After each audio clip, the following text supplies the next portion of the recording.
The 1935 Constitution. The 1935 Constitution was the constitution not only for the Philippine Commonwealth but also for the future of the Republic of the Philippines. The provisions of the Constitution is similar to the Constitution of the United States of America. The Constitution was amended twice. First, it was on October 24, 1939, when the Filipino people ratified an amendment to the ordinance appended to the Constitution. The amendment was made because of the changes in the economic provisions of the Tidings-McDuffie Act made by the Philippine Economic Readjustment Act that was enacted by the United States Congress on August 7, 1939. Second was in 1940 when three amendments were ratified by the people in the plebiscite held on June 18, 1940. The amendments are the following. First, change in the terms of office of the President and Vice President. Second, the establishment of bicameral legislature, namely the Senate and House of Representatives. And third, the creation of Commission on Elections, General Auditing Office, and Civil Service. In 1934, the United States Congress passed the Philippine Independence Act, which set the parameters for the creation of a constitution for the Philippines. The act mandated the Philippine legislature to call for an election of delegates of Constitutional Convention to draft a constitution for the Philippines. The 1934 Constitutional Convention finished its work on February 8, 1935. The Constitution was submitted to the President of the United States for certification on March 25, 1935. It was in accordance with the Philippine Independence Act of 1934.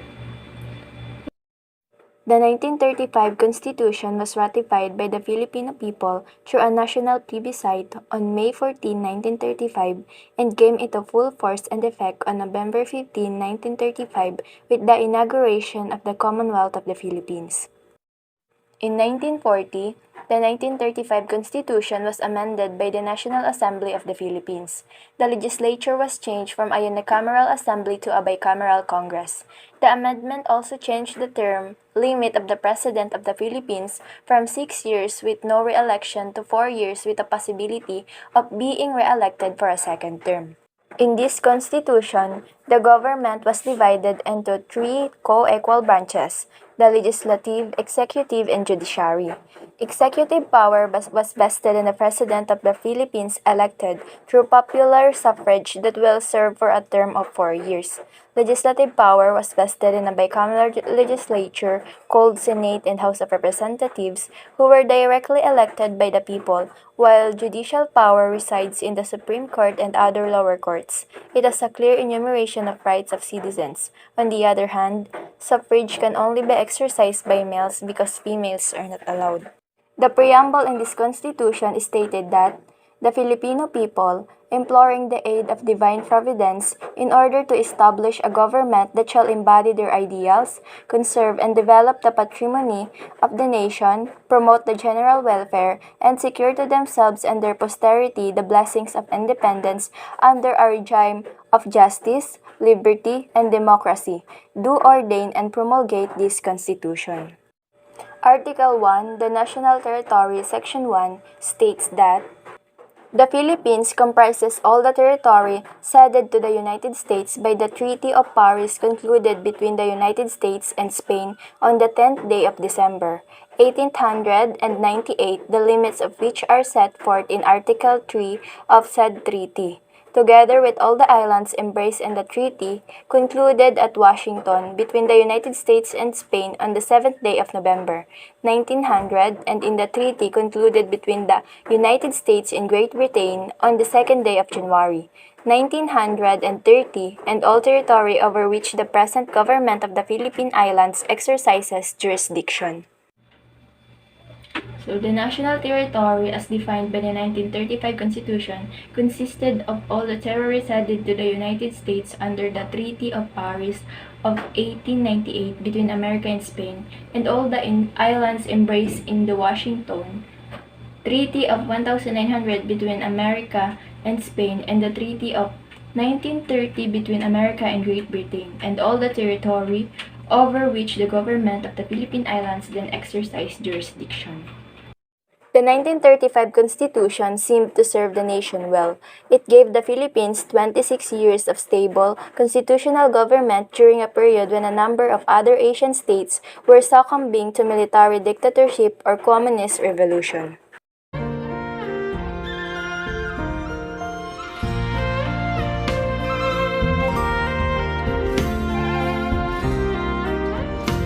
State Principles. The 1935 Constitution has the following state principles.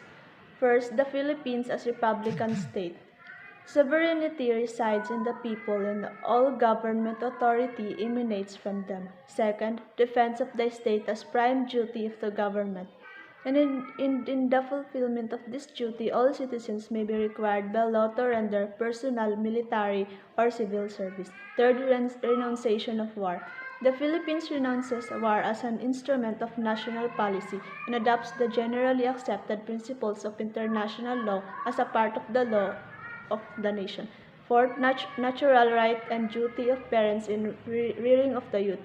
For civic efficiency should receive the aid and support of the government. Fifth, promotion of social justice. To ensure the well-being and economic security of all the people should be the concern of the state. Who are the citizens of the Philippines? Article 4, Citizenship. Section 1. The following are citizens of the Philippines. First, those who are citizens of the Philippine Islands at the time of adoption of this Constitution. Second, those born in the Philippine Islands of foreign parents who before the adoption of this Constitution had been elected to public office in the Philippine Islands. Third, those whose fathers are citizens of the Philippines. Fourth, those whose mothers are citizens of the Philippines, and upon reaching the age of majority, elect Philippine citizenship. Fifth, those who are naturalized in accordance with law. Section 2. Philippine citizenship may be lost or reacquired in the manner provided by law. It's guaranteed by the 1935 Constitution. First, right to life, liberty, and property. No person shall be deprived of life, liberty, or property without due process of law, nor shall any person be denied the equal protection of the laws. Second, right to due process of law. Third, right to equal protection of the laws. Fourth, right against unreasonable searches and seizures. The right of the people to be secure in their persons, houses, papers, and effects against unreasonable searches and seizures shall not be violated, and no warrants shall issue but upon probable cause, to be determined by the judge after examination, under oath or affirmation of the complainant and the witnesses he may produce, and particularly describing the place to be searched and the persons or things to be seized. 5. Liberty of abode. The liberty of abode and of changing the same within the limits prescribed by law shall not be impaired. 6. Privacy of communication and correspondence. The privacy of communication and correspondence shall be inviolable except upon lawful order of the court or when public safety and order require otherwise. 7. Right to form association or societies. The right to form associations or societies for purposes not contrary to law shall not be abridged.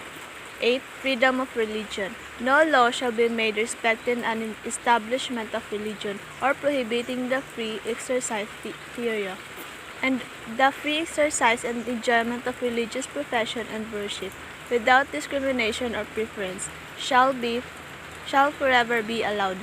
No religious test shall be required for the exercise of civil or political rights.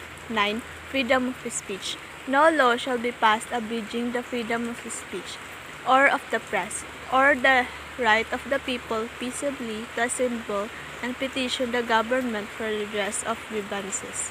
10. Freedom of the press. No law granting a title of nobility shall be enacted, and no person holding any office of profit or trust shall, without the consent of the National Assembly, accept any present, emolument, office, or title of any kind whatever any foreign state. 11. Right to assembly and petition. 12. Non-impairment of obligation of contracts. No law impairing the obligation of contracts shall be passed. 13. Non-imprisonment for debt or non-payment of poll tax. 14. Right against involuntary servitude.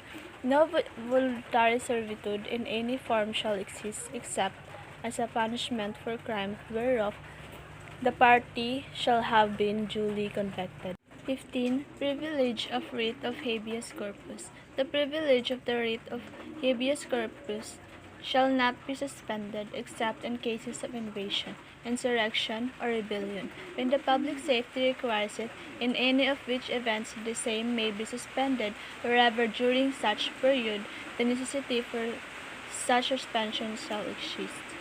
16. Right to bail. 17. Right of a person under criminal prosecution. 18. Right against self-incrimination.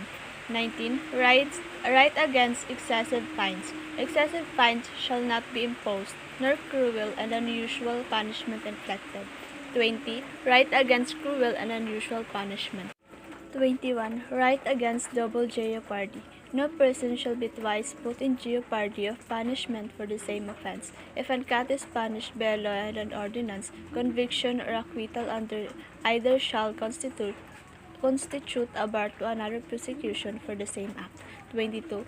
Free access to courts. Free access to the court shall not be denied to any person by reason of poverty. Good day everyone, I'm Jaira Katukod from College of Business Administration under Marketing Management, first year section B. So as you can see, I am the third reporter for the topic 1935 Constitution. So I will discuss about suffrage and the power of the three branches of the government under 1935 Constitution. So let's start. So first, let's talk about suffrage. So what is suffrage? Suffrage is the right and obligation to vote of qualified citizen in the election of certain national and local officers of the government and in the decision of public questions submitted to the people. Suffrage as privilege. Why is suffrage considered as a privilege? It's considered a privilege because not all citizens are given the right to vote. So later on, we will discuss how does a citizen becomes a qualified voter. So now, let's come up to the scope of suffrage. We have 5 scope of suffrage. The first one is election. Election is the process of electing people to fill in governmental positions. So, this is the most basic thing that we do, and at the same time, usually this is also what extends the knowledge of Filipinos when it comes to the voting process. 2 is plebiscite. Plebiscite is the process wherein people decides on public questions through voting. If we ever have an electoral district, for example, a municipality and it wants to become a city, the approval of the people who live in this municipality is first required through a plebiscite, so they will vote. The third one is referendum. Referendum pertains to the process wherein the legislative will ask the people whether they will accept or reject a legislative motion. For example, if they pass a new law, the people can reject it through voting. The fourth one is initiative. In the Philippines, we call it people's initiative. It means that the people will enact the law by themselves. So, it's the other way around. It's not the legislative branch that writes, but rather the citizens themselves.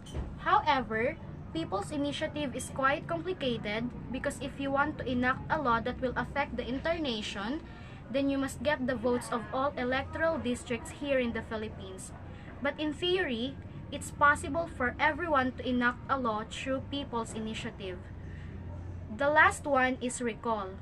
It means that you are recalling or removing a person from his governmental position. For example, if you are not satisfied with the performance of the city treasurer, then you can initiate a recall vote so people will decide if that person will live in his or her position. So let's talk about qualifications of voters.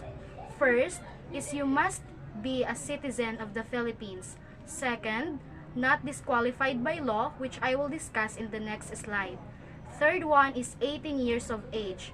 You must be 18 years of age at the day of the election because medical doctors say that when you are 18, you have enough logic and maturity to decide on issues regarding the state. And the last one is residency. You must have lived in the Philippines for at least 1 year, and at the same time, if you are going to vote in local elections, aside from 1 year residence in the Philippines, you must also live in the locality where you will vote for at least 6 months. So now, let's proceed to the people disqualified by law. So who are the people who disqualified by law?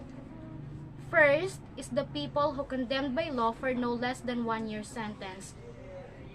These are the people condemned by the law to serve a sentence of less than 1 year. An example of this is that you have committed a violent crime where the sentence is more than 1 year in prison, so you can no longer vote unless 5 years have passed since of your system. The second one is the people who committed crimes against national security. Example of these are treason, sedition, or inciting people to rebel against the government, and of course, what we call selling of illegal firearms. It can be used to overthrow the government, so all of that is considered a crime against national security. Once you have committed that, you can no longer vote, and when you're sentenced for 5 years after that, you can vote again like before. And the last one is mentally incompetent persons. For example, you're clinically diagnosed as insane, so you cannot vote. So that's all for suffrage. Now let's talk about the powers of the three branches of the government under 1935 Constitution. So we have three branches of the government, which is the legislative branch, executive branch, and judiciary branch. But for now, let's talk about legislative branch. In legislative branch, we have the legislative power, and under the legislative power, we have the power of taxation, power to declare war, confirmation power, power to override the veto of the president, power to define, prescribe, and apportion the jurisdiction of the various courts, power to repeal, alter, or supplement the rules concerning pleading, practice, and procedure, and the admission to the practice of law in the Philippines. Executive branch. Under the executive branch, we have the executive power. And under the executive power, we have the control power, military power, and under the military power, we have the commander-in-chief of the AFP, declare martial law, the privilege of the writ of the habeas corpus, call forces to prevent or suppress lawless violence, invasion, insurrection, or rebellion, or imminent danger, power of appointment, veto power, pardoning power, which is grant reprieves, grant commutation of sentence, grant pardon, remit fines and forfeitures, diplomatic power or treaty-making power. Judiciary branch. Under the judiciary branch, we have the judiciary power. And under the judiciary power, we have the power to apply the laws, original jurisdiction over cases affecting ambassadors, other public ministers and consuls, nor of its jurisdiction to review, revise, reverse, modify, or affirm on appeal, certiorari, or writ of error, as the law of the rules of court may provide, final judgments and decrees of inferior courts in, first, all cases in which the constitutionality or validity of any treaty, law, ordinance, or executive order or regulation is in question. Second, all cases involving the legality of any tax imposed, assessment, or toll, or any penalty imposed in relation thereto. Third, all cases in which the jurisdiction of any trial courts is issue. Fourth, all criminal cases in which the penalty imposed is death or life imprisonment. Fifth, all cases in which an error or question of law is involved. Power to determine the constitutionality of treaty or law, power to promulgate rules concerning pleading, practice, and procedure in all courts, and the admission to the practice of law, and the last one is power to appoint judge of a particular district or designated or transfer a judge to another district. That's all. Thank you. Good day everyone, I'm Kulangan Christine M. and I'm going to talk about the qualifications of elected and appointed officials of the branches of the government. So now, what are the qualifications? First is citizenship. So what is citizenship?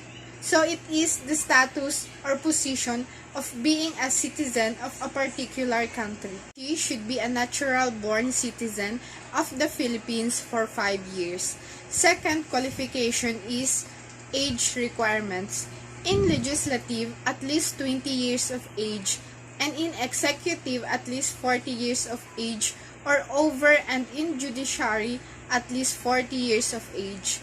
So the third qualification is voter registration.